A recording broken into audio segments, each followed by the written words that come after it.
একজন মুসলমান পিতামাতার উপর সন্তানের প্রতি তিনটি করণীয় কাজ রয়েছে, যে কাজগুলো করা পিতামাতার জন্য ফরজ। এক নম্বর হচ্ছে সন্তানকে প্রাথমিক ধর্মীয় জ্ঞান শিক্ষা দেওয়া। দ্বিতীয় নাম্বার হচ্ছে সন্তানের একটি ইসলামিক নাম রাখা। তৃতীয় নাম্বার হচ্ছে উপযুক্ত সময় হলে সন্তানকে বিবাহ করিয়ে দেওয়া। এই তিনটি কাজ প্রত্যেকটি পিতামাতার উপর সন্তানের জন্য করা ফরজ। প্রথম যে কাজটি সেটি হচ্ছে সন্তানকে অবশ্যই কুরআনুল কারীম শিক্ষা দিতে হবে, যাতে করে তার ধর্মীয় জ্ঞান অর্জন হয়ে যায়। সে যেন 5 ওয়াক্ত নামাজ পড়তে পারে, দ্বীনের উপর চলতে পারে এবং সে হালাল হারাম বিষয়গুলো জেনে বুঝে তার দুনিয়ার জীবন পরিচালনা করতে পারে।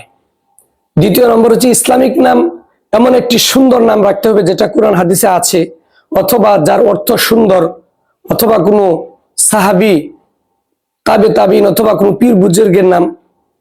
এই ধরনের একটি সুন্দর ইসলামিক নাম রাখতে হবে।